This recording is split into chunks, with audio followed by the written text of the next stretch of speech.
Assalamualaikum warahmatullahi wabarakatuh. Saya Anggreni Ajeng Agustin dengan NPM 1903090067. Saya dari kelas 6B Prodi Kesejahteraan Sosial. Di sini saya akan membahas mengenai mata kuliah pertama, yaitu kekuatan teori pembangunan di mata kuliah perubahan sosial dan dampak pembangunan. Kekuatan teori pembangunan. Para ilmuwan menggunakan teori untuk membantu mereka menentukan apa yang perlu dipelajari dan untuk membimbing mereka dalam mempertajam pertanyaan penelitian dan dalam memutuskan bukti apa yang diperlukan untuk mendukung argumen mereka. Dan dalam hal ini teori adalah alat penelitian yang sangat kuat.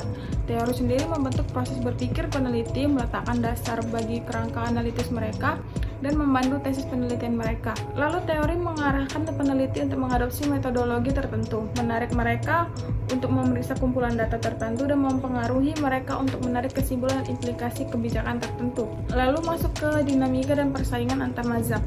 Nah, di sini puncak perang teori sering berubah menjadi debat ideologis, pertarungan antara teori ilmiah dan doktrin ideologisnya. Lalu setelah perdebatan emosional mereda, para ilmuwan sosial dari kubu yang berbeda dapat saling mendekati dan mulai menanggapi argumen, mengkritik mereka dengan serius. Berkat dari kesalahan di masa lalu mereka, ilmuwan sosial itu secara bertahap dapat memasukkan poin kuat dari kritik mereka ke dalam mazhab teoritis mereka sendiri.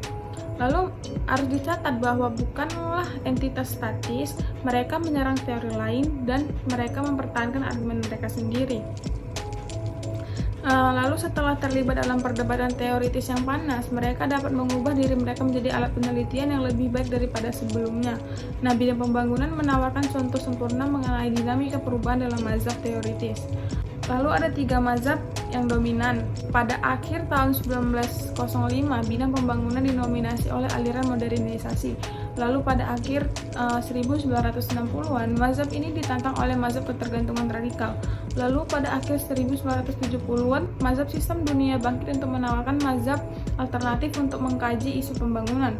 Lalu pada akhir tahun 1980-an, tampaknya ketiga mazhab ini bergerak menuju yang konvergensi. Di sini kita akan membahas mengenai kemunculan, perkembangan, dan transformasi masing-masing ketiga mazhab pembangunan yang dominan. Sifat dinamis dari mazhab modernisasi, yaitu mazhab ketergantungan dan mazhab sistem dunia selama 3 dekade terakhir, akan diilustrasikan menjadi bagaimana mereka menyerang mazhab, bagaimana mereka membela diri, bagaimana mereka berubah dalam prosesnya, dan bagaimana mereka berpartisipasi dalam debat teoritis.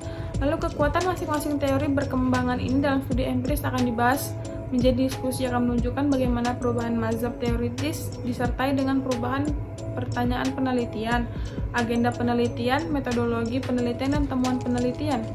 Lalu kuliah ini juga menunjukkan kekhasan mazhab sistem dunia, yaitu menjadi 2, yaitu meskipun literatur sering mencampurkan mazhab sistem dunia dengan mazhab ketergantungan, akan dikemukakan di sini bahwa kedua mazhab tersebut sangat berbeda dalam hal yang pertama kerangka teoritis, lalu fokus penelitian, metodologi, dan studi empiris. Mazhab sistem dunia telah memulai rantai studi inovatif tentang ritme siklus ekonomi dunia kapitalis yang melampaui batas-batas studi ketergantungan. Sampai di sini saja saya menjelaskan mengenai kekuatan teori pembangunan tentang mazhab modernisasi. Bila ada kurang saya mohon maaf. Assalamualaikum warahmatullahi wabarakatuh.